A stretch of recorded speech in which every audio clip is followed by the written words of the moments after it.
Welcome back to the Vandy 24/7 podcast. I'm Joey Dwyer here at Hawkins Field after Vanderbilt's 5-2 win over Air Force. It won 3-1 over Air Force yesterday in its fifth game in 5 days with a trip to Arizona mixed in. I'm going to start this series, some midweek thoughts whenever I can get to it midweek, a more casual, kind of shorter setting. It's going to be way shorter than normal today, obviously. It's freezing out here, and Vanderbilt adjusted well to it. Tim Corbin obviously has played in some winter baseball over the years. I talked to Jacob Humphrey about that too today. And I think the main story of the pressers was the praise for Rustin Rigdon. He's 7 for 15. Throughout the first 5 games, he's switch hitting, he's playing third, he's playing left, he's DHing.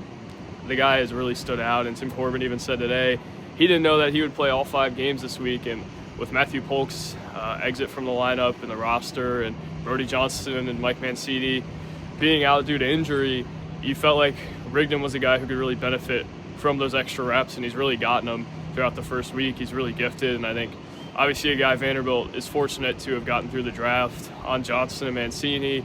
Corbin said today they're probably pretty close to returning, and as Vanderbilt goes into 2 days off, which are days off that I think are much needed after kind of an unexpected 5-day stretch, you feel like those guys might be able to get back in the lineup and make things more interesting this weekend. But I thought the pitching was interesting throughout the first 5 games. Obviously, a lot of freshmen on the mound. Matthew Shorey has been seen a lot as the camera shakes. England Bryan's been on the mound a lot.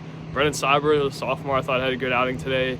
Jacob Schultz, though, really is impressed. 6 strikeouts through 3 innings in his collegiate career. So things are looking up for Vanderbilt right now. Obviously, still waiting on some things from the offense. Jacob Humphrey mentioned he thought they were hitting the ball hard, and just hasn't really fallen for him yet. But started to fall a little bit today. Chris Maldonado hadn't recorded a hit yet and got 2 of them today, including a zinger off the left field wall. So Vanderbilt is doing some things well offensively, but obviously it's got to improve pretty significantly before SEC play starts. Got some looks at a lot of their pitching, which seems to be pretty barren right now after 5 games in 5 days. But I think they expected to play 5-6, not 5-5. Not often that this situation pops up with the snow, but overall, just think Vanderbilt has a lot left to give, and you wonder if some of that comes with Brody Johnston coming back to the lineup, who we expect to be one of their better pieces this year. Mike Mancini, obviously versatile, athletic, is a proven hitter, obviously at a lower level though. So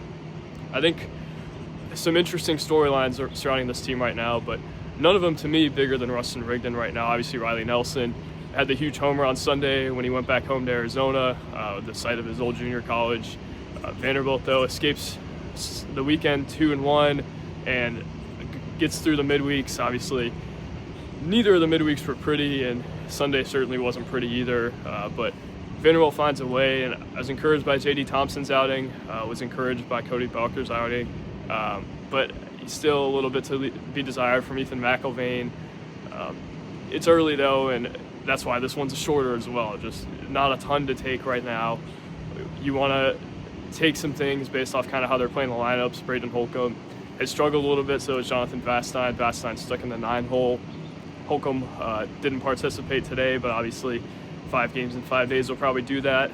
You've seen some encouraging signs from J.D. Rogers. Obviously hit the homer yesterday, came in today and scored a run. But yeah, I mean, it's going to be shorter today, and obviously that's kind of for a good reason. You're still not sure exactly what the identity of this team is, and you don't want to make assumptions about it. They're still figuring out that bullpen, and do have some worries about it. Obviously, Sawyer Hawks didn't go against Air Force's former team. Miller Green didn't go, so you didn't see a ton of it throughout the last 2 days when they were at home, but you saw them have to turn to some freshmen like Matthew Shorey pretty early, even in the first game of the season, and you wonder, do they have enough quality veteran bullpen depth to get it done? Ryan Ginther comes in and gets the save today. Kranzler's thrown, but even then, Cyber and Kranzler are sophomores.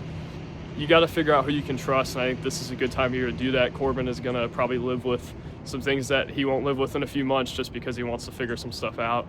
You're going to see a lot of toying with lineups. I think Rigdon has made himself a case. So is J.D. Rogers. Humphrey hitting 400 as well. So obviously not the level of competition they're going to face either, and they're going to have to figure some things out in terms of how they want to do it, what the matchups are going to look like. But you're starting to see some encouraging signs from guys in the lineup, and I wonder, do more balls start to fall a little bit more as the weather warms up and as the exit velos matter. Obviously, the launch angle matters as well. But that's all I'll have from Hawkins Field today. We'll probably go more extensive when there's more to note and when it's not freezing out. But I wanted to start the series today just to kind of set the tone for the year. And thank you guys for watching. If you tuned in for 5 minutes, we'll be back tomorrow, Billy and I, for a longer basketball show. But thank you guys for watching. God bless, and peace.